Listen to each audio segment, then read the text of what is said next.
Hello, my name is Robert Darella. I'm currently applying to be part of ISV's global team, and here's my response to the 5 questions that you all have chosen to email me. First question is how the initial trip with ISV has changed my life. I went to Thailand with ISV in 2008, and it was the first time I had ever left the United States. This alone just completely popped the bubble as far as what I perceived as culture, worldview, everything. And then it was when I got back that I actually realized how much that entire trip actually changed me. Because you look around and you see all these things that we take for granted, and you realize that a lot of them are things that we were working and volunteering to try to get done. Things like water pressure, proper disposal of waste, these tiny little things that just a small amount of volunteering can actually help so many people in such a small way. And it's this changing in perspective that ISV really just changed the way I saw things. Second question would be what work did I do while I was over there and what did it actually accomplish?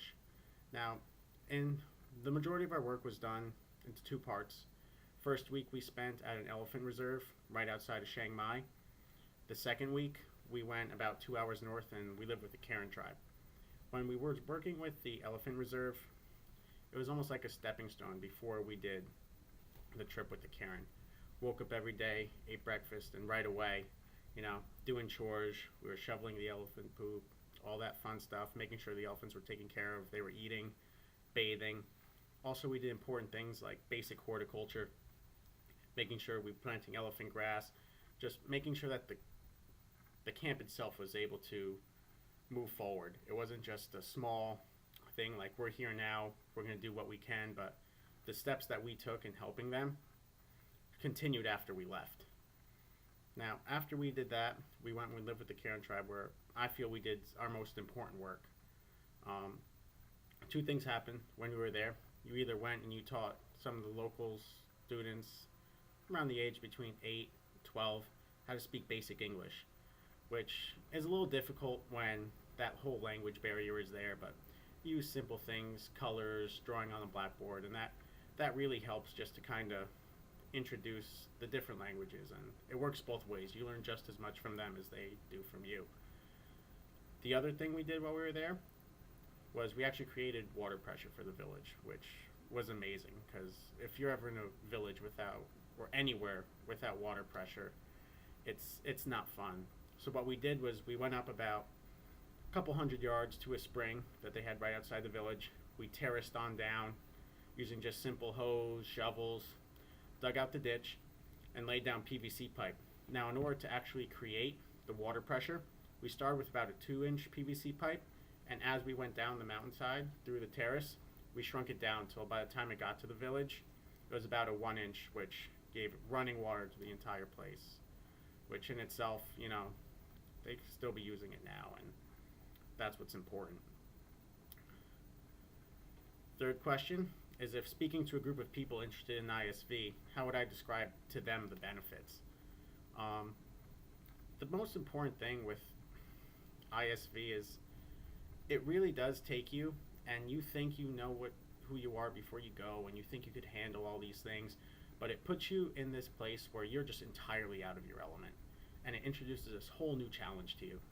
And if you want that, that's what this program's for. If you want to see that challenge, and if you really think that you could make things better, move things forward, and that you're just not going to sit back and just, not to mention you get to travel at the same time.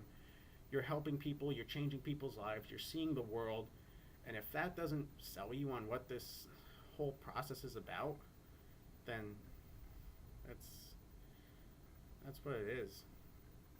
Now, other question being, what's important in a job to me? Now, most importantly, it doesn't matter what you're doing. You have to really enjoy what you're doing, because if you don't, there's no way you could possibly do a good job. For instance, I bartend at the moment right now, and I show up every day and I want to make sure people are happy. They're having a good time, because if they're having a good time, I'm having a good time. The entire thing just works.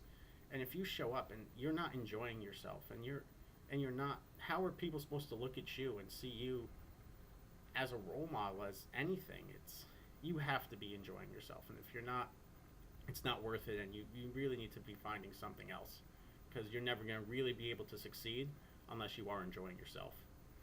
Now, lastly, the question being, how do you know when you're doing a good job?